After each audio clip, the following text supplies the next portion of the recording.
कैसे हो आप सभी लोग। Welcome to explaining math YouTube channel. बच्चों आज की इस वीडियो में हम लोग बात करने वाले हैं कि सर वो सभी बच्चे जो 8th क्लास पास करके 9th क्लास में जाने वाले और उनको बिल्कुल भी भाई मैथ्स नहीं आती, तो उनका मैथ्स में क्या अप्रोच हुआ, कैसे सर वो 80 प्लस स्कोर कर सकते हो। ठीक है, तो सर वो सभी मैं आपको बताने वाला हूँ और मैं आपको एक ग्राउंड रियलिटी बताने वाला हूँ।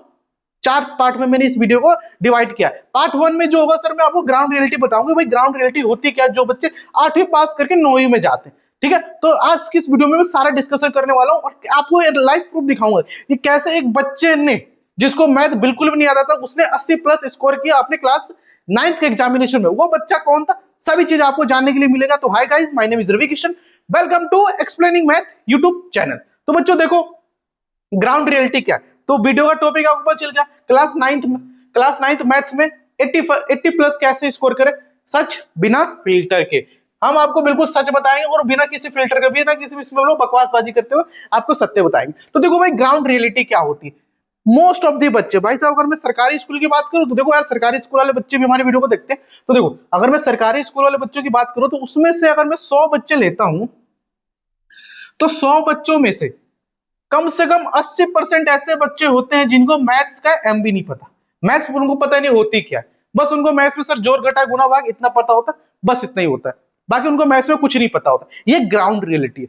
जनरली देखो होता क्या है, जनरली एक परसेप्शन चला रहता है कि भाई साहब देखो 8th क्लास में मेहनत नहीं करोगे, स्कूल टीचर तुम्हें पास कर देंगे, 9वीं में जाओगे तो 9वीं में भाई साहब मुश्किल हो जाएगी तुम्हें पास होना। मैं बता रहा हूँ स्कूल वाले जितने भी होते हैं, सरकारी स्कूल प्राइवेट स्कूल तो बात नहीं कर रहा, मैं सरकारी स्कूल की बात करूं तो 2 साल का तुम्हें टाइम देते हैं। मतलब कि पहली बार पेपर दे अगर पास होगा तो अच्छी बात है, नहीं हुए तो कोई नहीं दोबारा दे सकते हो, दोबारा ही पेपर देकर पास नहीं हुए तो वो तुम्हें स्कूल से निकाल देंगे। तो ऐसी नौबत ना आए तो हमें क्या करना है। तो भाई देखो ग्राउंड रियलिटी मैंने तुम लोगों को बताया कि जितने भी बच्चे होते हैं जो 8वीं क्लास में होते हैं उन्हें लगता है कि भाई हम पेपर दे देंगे और पास होंगे, तो भाई ऐसा होता ही है। ठीक है, सरकार है पास कर देती है, ऐसे नल्लों को 9th क्लास में भेज देती है, जिसको भाई हिंदी लिखने नहीं आता, पढ़ने नहीं आता, मैथ्स में उनको टेबल तक नहीं आता, ऐसे बच्चों को भेज देती है। और मैं जिस बच्चे की बात कर रहा हूँ उस बच्चे, वो भी बच्चा इन्हीं बच्चों में से आता था, लेकिन सर उसने कैसे इंप्रूवमेंट करके इसके ऊपर नंबर स्कोर किया वो भी मैं आपको बताऊंगा। ठीक है, तो भाई देखो 80% ऐसे बच्चे होते हैं, 100 में से अगर 80 बच्चे जो उनको मैथ्स का एम भी नहीं पता होगा, उनको भाई साहब बेसिक सा ये जोड़ घटा गुणा भाग एडिशन सब्ट्रैक्शन मल्टीप्लिकेशन तक भी नहीं आता बच्चों को। बहुत बच्चों को ऐसा होता है कि भाई 2 3 4 5 6 7 इसको जोड़ लेंगे, लेकिन जब इसको जोड़ना आएगा नहीं जोड़ पाएंगे। इसको सिखाया नहीं बच्चे 8th क्लास में, सिखा ही नहीं। बाद में विलियम किस पर डालेंगे, टीचर पर विलियम डालेंगे, भाई टीचर ने नहीं सिखाया, भाई तूने नहीं सीखा वो बता। ठीक है, तो ग्राउंड रियलिटी क्या, जो बच्चे 8वीं पास करके 9वीं में जाते, पास नहीं स्कूल वाले पास करके 9वीं में भेजते, उनको भाई ये आता है लेकिन ये नहीं आता है। उनको एक बात कहते तो ढंग से टेबल भी नहीं आता होगा, टेबल भी सर 20 तक टेबल उनको कर तो नहीं सुना पाते होंगे, ये वो बच्चे होते हैं। ठीक है, ओके सर। तो भाई देखो ग्राउंड रियलिटी मैंने आपको बता दी, ऐसे बच्चे जो भाई साहब 8वीं पास करके 9वीं जाते उनको ये आता लेकिन ये नहीं आता वाइड करना, तो वो उनके लिए भाई ये वीडियो है। ठीक है, अब बात करते हैं यार, देखो चलो ऐसे बच्चे तो है मैथ से बहुत डरते होंगे, हाँ डरते हैं भाई, मैथ से बहुत डरते थे। ठीक है, चलो ठीक है, इसको छोड़ते हैं। अब बात करते हैं सर इस पे, पार्ट 1 हमारा भाई देखो ग्राउंड रियलिटी इतना ही था, और भी चीज मैं आपको बताऊंगा। बात करते हैं सर तो फिर कैसे लाए कॉन्फिडेंस, मैथ्स भाई कॉन्फिडेंस हम कैसे ला सकते हैं। तो पहली चीज देखो कुछ चीजें होती है, फाउंडेशन।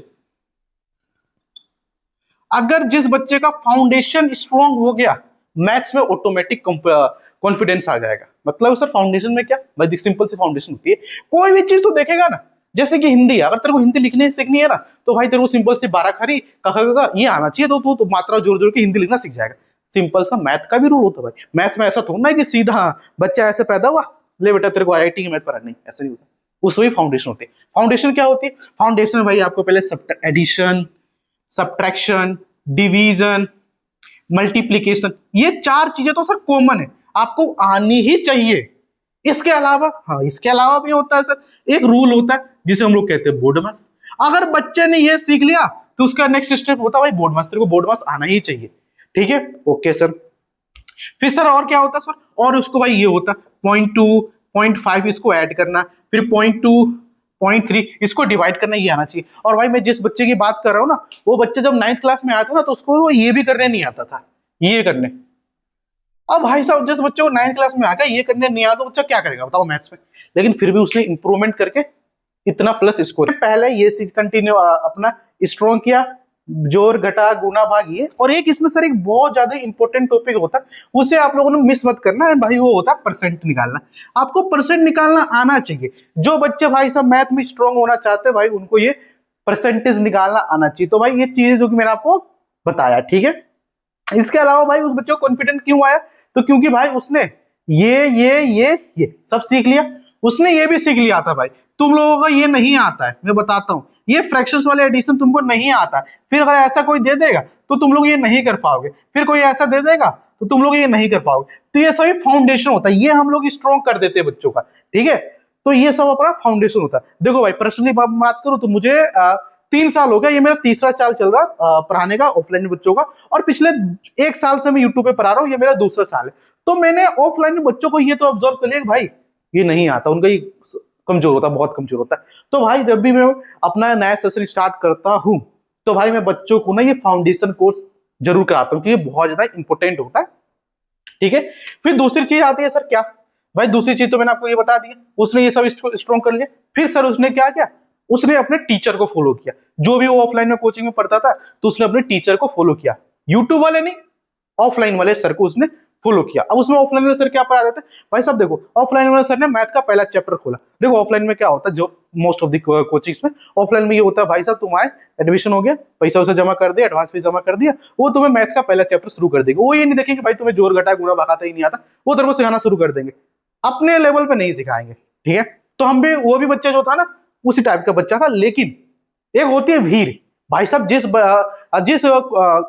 जिस क्लास में वो बच्चा पढ़ता था, जिस ट्यूशन में वो बच्चा पढ़ता था, उसमें 20-25 बच्चे थे, लेकिन 20-25 बच्चे में से केवल 5 बच्चे, 4 से 5 बच्चे ने इंप्रूवमेंट किया, जिसके मैथ में 80 से ऊपर नंबर आया, और वो बच्चा जो था टॉप 1 पे आया था, ठीक है। तो ये सब चीजें थी जो उस बच्चे ने किया। तो भाई साहब ये सीख लोगे तो आपका कॉन्फिडेंस हो जाएगा, मैथ में स्ट्रांग हो जाएगा। चैप्टर कर लो, चैप्टर कर लो, चैप्टर जब करोगे तो आपको इन सब चीजों की नीड पड़ेगी ही पड़ेगी। फिर बात करते हैं यार वो जो बच्चा था प्रैक्टिस कैसे करता था। तो भाई साहब देखो वो जो बच्चा था ना प्रैक्टिस ऐसे करता था, जैसे कि मान लो मेरे मैथ्स में ना एक एक्सरसाइज होती है, आपको 9th क्लास में देखोगे, रैशनलाइजेशन होता है, परिमेयकरण वाला। अब परिमेयकरण में एनसीईआरटी में मुश्किल से 10 क्वेश्चन होगा। अब भाई साहब 10 क्वेश्चन करने के बाद आप ये नहीं कह सकते कि भाई मुझे चैप्टर आ ही गया, नहीं आया ये चैप्टर। जब तक ये 10 क्वेश्चन के अलावा 100 क्वेश्चन रैशनलाइजेशन पर नहीं कर लेते तब तक आपको मैथ्स में कॉन्फिडेंट नहीं आएगा। मैं ना आपको एक बुक दिखाता हूँ, जो बुक उस बच्चे ने उस टाइम पे फॉलो करी थी, जिसे कहा ना इसका मैथ में इतने नंबर आए थे। मैं आपको ये जो बुक है ना, ये उस बच्चे ने फॉलो करी थी। इस बुक में एक खासियत है, मैं वो खासियत दिखाता हूँ। आप मैंने बताया ना रैशनलाइजेशन वाला, इसमें देखना रैशनलाइजेशन कितने क्वेश्चन है। देखो ये ना, इस बुक में देखोगे ना तो चैप्टर नंबर 3 पूरा रैशनलाइजेशन पे ऊपर है। अगर मैं इस बुक में बात करूं तो कम से कम 100 से 150 सवाल जो है ना रैशनलाइजेशन पे होंगे, जहां पे आपको देखोगे हर लेवल के सवाल दे रखा है। अगर उस बच्चे ने ये प्रैक्टिस करी थी, तो अगर आप ये प्रैक्टिस कर लेते तो आपका भी स्ट्रांग हो जाएगा। हाँ हो जाएगा। तो प्रैक्टिस आपको ऐसे करनी है, सिर्फ एनसीईआरटी पर डिपेंडेंट नहीं रहना। कोई भी एक रेफरेंस बुक ले सकते हो भाई। देखो सबसे बढ़िया बुक जो उस बच्चे ने फॉलो करी थी, उस बुक का नाम था RD शर्मा, रवि दत्त शर्मा उन बुक का नाम था, ठीक है। इसके अलावा भी सर आप और भी बुक्स होती है फॉलो कर सकते हो, लेकिन भाई जो उस बच्चे ने जो बुक फॉलो करी थी वो मैं आपको बता रहा हूँ। ये बुक उस बच्चे ने फॉलो करी थी प्रैक्टिस के लिए। फिर बात करते हैं यार सर इंपोर्टेंस ऑफ क्या, इंपोर्टेंस ऑफ टेस्ट और फॉलो योर टीचर। अगर आप टेस्ट रेगुलर देते हो भाई, देखो एक तो चीज होता है प्रैक्टिस करना, मैंने प्रैक्टिस कर लिया, लेकिन भाई एग्जाम में कैसे क्वेश्चन आ रहा है मुझे पता ही नहीं चल रहा। अब एग्जाम में जैसे क्वेश्चन आ रहे हैं भाई वो मुझे पता नहीं चल रहा, तो क्या मेरी एग्जाम लेवल में तैयारी होगी? नहीं हो पाएगी। तो एग्जाम में जिस तरह के क्वेश्चन आ रहे हैं उसकी आपको तैयारी करने के लिए सर आपको टेस्ट देना पड़ेगा। जैसे एग्जाम में क्वेश्चन आते हैं वो दोगे तो सर ये जो आता है आपका मोस्ट गेम चेंजर होता है। अब आप सबके मन में आ रहा होगा कि भाई ये जो सर है ये उस समय से बच्चा बच्चा बोला, वो बच्चा है कौन? तो भाई साहब आपके मन में आएगा कौन, तो देखो उस कौन का जो आंसर है ना वो ये है,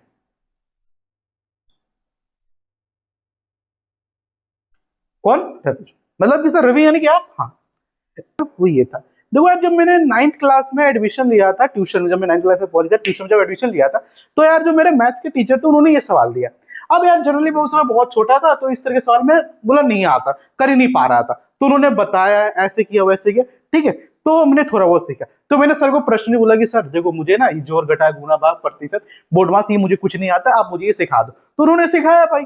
जब आप टीचर से खुलकर बात करो, टीचर्स को अपनी समस्या बताओ, टीचर आपको 100% सहायता करेंगे, है ना। तो उन्होंने ये सब चीजें हमें बताया, तो भाई हम लोगों ने मैथ्स में अपना इंप्रूवमेंट कर लिया, ठीक है।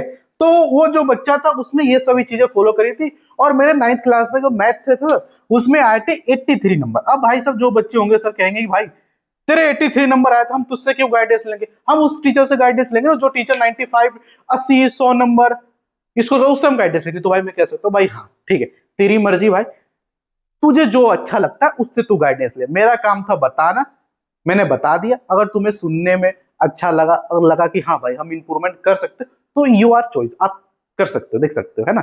मैं भाई वो टीचर नहीं हूं जो आगे कहूंगा कि भाई मेरे मैथ्स में 95, भाई मेरे आए ही नहीं इतने लाइफ में कभी 95, तो मैं क्यों कहूँ 95। मेरे 9th क्लास में इतने आए थे और 10th क्लास में मैंने स्टैंडर्ड मैथ ले ली थी और तो मेरे 80 नंबर आए थे 10th में मैथ्स में। और दूसरा ये था कि भाई हम थोड़ा सा ना भटक गए थे, गलत रास्ते पे चले गए थे, है ना, तो उसे कारण मेरे मैथ्स में थोड़ा कम नंबर आ गया, ओवरऑल परसेंटेज थोड़ी सी डाउन हो गई थी। लेकिन हाँ इतना तो पढ़ लिया कि भाई 11th 12th में हम लोगों ने मैथ्स और साइंस लेके बहुत अच्छे से धूम मचाया। उसकी वीडियोस मैं आपको बताऊंगा और भाई मैं क्या करता हूँ वो सभी चीजें मैं आपको जल्द से जल्द बताने की पूरी कोशिश करूंगा, ठीक है। तब तक आप क्या करो, इस वीडियो को लाइक कर दो, चैनल को कर दो सब्सक्राइब, क्योंकि ऐसी वीडियो सिर्फ यहीं पे मिलेगी, यहाँ पे किसी भी तरह कोई फिल्टर नहीं थी। मैंने जो चीजें बताया आप अपने टीचर से, ट्यूशन टीचर से बना स्कूल टीचर से पूछ रहे कि सर इसमें कितनी सच्चाई थी। ये मत बोलना कि मैंने यूट्यूब पे देखा था, ये बोलना कि सर क्या ये सत्य है, ये सही बोला उन्होंने, तो आप बताना। आपने यूट्यूब किसी भी टीचर से पूछ लेना, बस उन्हें ये बताना कि भाई मैंने यूट्यूब पे देखा था। बना कहेंगे अच्छा बेटा यूट्यूब वाले बुराई करेंगे, ठीक है। तो ऐसे बताना कि सर बताओ क्या ये सच्चे, वीडियो का नोट तुमने कर लिया होगा, सारे पॉइंट लगा टीचर से पूछना, ठीक है। तो इस वीडियो को मैं ये पेंड करता हूँ और अगर 9th क्लास में किसी भी तरह की कोई डाउट आती है तो भाई सुन लो, कोर्स स्टार्ट होने वाला, ठीक है, फ्री ऑफ कॉस्ट यूट्यूब पे हम आपको 100% फ्री में पढ़ाएंगे, तो तैयार है ना, ठीक है ना भाई, इधर उधर भटकने नहीं दूंगा तुमको, फ्री में पढ़ाऊंगा, ठीक है, उसके लिए तैयार है ना। तो भाई मैं मिलता हूँ नेक्स्ट वीडियो में नेक्स्ट टॉपिक के साथ, तो जय हिंद और जय भारत।